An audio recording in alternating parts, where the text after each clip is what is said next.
So, Szoboszlai leaves it. Look at Mo, what about it? 16-year-old with almost the last kick. They worked it so well. Just watch Szoboszlai. Absolute disbelief.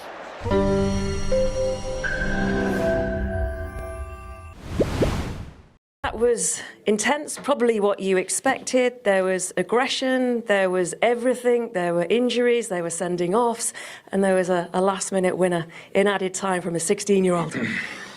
Yeah, obviously we all know it's a difficult place to come. We all know that there was a lot of oil on the fire, I would say, this week in order to get especially Newcastle fired up. And what happened tonight, obviously, it was expected. I think for us, the disappointed part is that we conceded 2 of set pieces, and that shouldn't happen. But overall, great 3 points, move on, and focus on the next one. How much credit do you give Newcastle, because they looked as if they had 11 players on the pitch towards the end? Yeah, you know, obviously free kicks, corner kicks, obviously then the pressure gets on, and they have the quality. I think if you look at all the traditional top 6 here last year, I think there's only a couple that actually managed to beat them. So it's always a difficult place to come. And that was today the same. You know, I think I enjoy this type of atmosphere as well, so I was really looking forward to it. But I think we could have made it a little bit easier if you don't concede those set pieces, and then you give them the boost and the feeling and the drive that with the fans behind them, of course. And but we managed to get the 3 points and we move on. You say you enjoy these kind of evenings, these nights at St James's Park, but you yourself, you were involved in that sending off on the receiving end of that foul. What did Anthony Gordon say to you as he was trying to talk to you on the pitch? Well, I said to him, if this is not sending off, then I don't understand football. So I think it was already strange that the manager has to go to the monitor, in my opinion. But listen, unfortunately these things happen in football. If you meant it or not, it happened. We move on. That's it. A word on Rio. I know we spoke about him briefly at the start of this interview, but to finish it off, it was the coolest of finishes, and at such a young age as well, just coming on, Premier League debut, boom. Yeah, for sure. I think it's a dream debut for him. I think that whole attack was quite good. Harvey, I think, started it, or right-hand side, and obviously I think Freddy did the dummy. So it was a perfect attack. We stayed calm towards the end as well, try and find the right solution in order to score a goal, and we did it. So I'm very pleased for Rio. I've mentioned it before to him already. It's all a start now. He has to keep working hard and stay humble, but definitely have to enjoy this, because these nights you can't take for granted, of course, if you're in his position. And I'm sure with the players that we have, he will be back in training and having a hard session tomorrow again, and then we... Eddie, did you deserve something tonight? Yeah, I think we did, yeah. I think it's a really tough night for us on a number of fronts. You have them in football, but when they come along, they're very painful. Today's a really painful one for us, because I think we deserve something from the game. I think the performance has been magnificent. But we lose the game, we get no points, we get a few injuries and problems, which you couldn't have foreseen. Are you proud of the players more than you are frustrated not to get points tonight?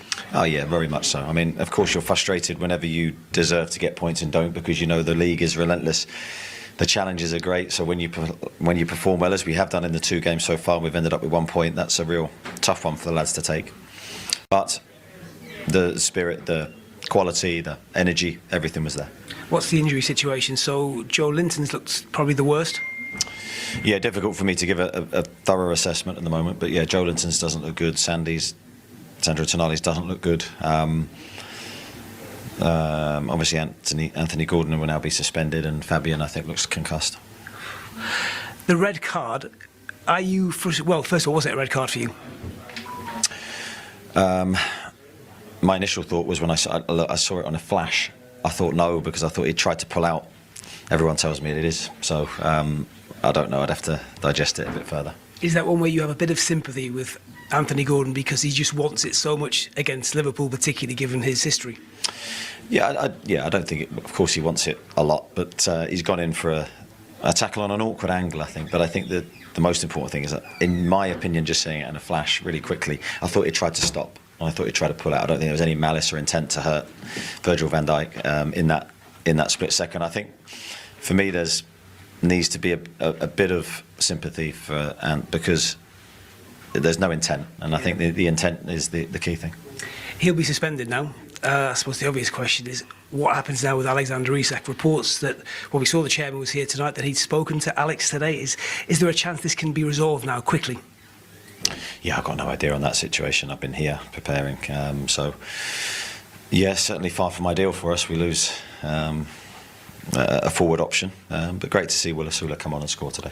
We welcome you in studio. Ahmed Fareed here with Danny Higginbotham and Robbie Mustoe. What did we just witness? The 16-year-old with 3 letters on his back gives Liverpool the full 3 points in this one. So Danny, improbable, the swings back and forth. What's your takeaway after seeing what just happened? 2 teams full of character, for very, very different reasons. The way that Newcastle came back when they were down to 10 men, went for it. Got the better of Liverpool to a certain extent as the game went along. You know, second time that Liverpool have given up a 2-goal lead in 2 games. But then the character of Liverpool then to come back, and then you've got a player like Ngumoha who just comes on, and it was really interesting to watch the end. Like all his teammates are saying, go and see the fans, and then his manager Arne Slot obviously giving him the opportunity. He just said, what a moment this is for you. But if that 16-year-old does not score that goal, the conversation we're having about Liverpool right now is completely different. First off, what a game. What a game. I mean, wow, we love the Premier League, and that is some game, and these 2 teams serve up this type of game many times in the past. Takeaways still, so I've watched Liverpool twice now, first 2 Premier League games, they've been 2-0 up and they've conceded to get back to 2-2. Now, both times they come back and won. So that will still be a concern. Is there a casualness about their defending when they're in control of things? 2-0 up, are they casual? Are they strong enough? Kirk, as we talked about, Danny, about being not a huge fullback. Yeah. Even the direct ball over the top for the second goal for Will Asula. They switched off a little bit. That would be a concern for the Liverpool manager. But Newcastle United deserves so much credit. I mean, to be 10 men, to be 2-0 down, Eddie Howe changes his system a little bit. He plays a 2 up front, 3 in midfield, makes the changes. They somehow find a way to put pressure on Liverpool. Long balls, direct balls, long throw-ins, set pieces, ask so many questions of them. It was a remarkable comeback. When we saw those 11 minutes, I think we both thought, that's a long time for Newcastle. Can they keep it going to try and force the extra goal? Should they have just taken a breath and said, whoa, we're back here? I tend to agree with what you said. Like, no, just go for it. Yeah. It's just, we did both think that there might be one more chance of Liverpool. Rio Ngumoha, this 16-year-old kid that was at a brilliant pre-season for Liverpool, scored a ton of goals, he looked $1 million, comes on to get the winning goal. Brilliant, absolutely brilliant stuff. To Newcastle's credit, there were many times in that second half you said it looks like Newcastle's the team that has 11 men and not 10 men. Yeah, it was bravery. And, I think especially when you're playing at home and you find yourself in a situation like that, the fans have a big part to play, huge part to play. And the reason I was looking at thinking, right, OK, it's 2-2. You end up losing this game 3-2. You know you're going to get applauded off by the fans.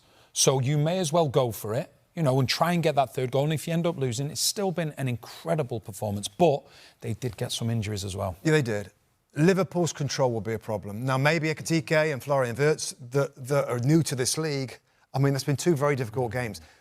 Arne Slot, in an ideal world, will want more control than that. You've got a man up, you're 2-0 up. They've got to be able to take the sting with possession and with the football. But with the energy and the spirit of Newcastle United, they weren't able to do it. And that's full marks to Newcastle.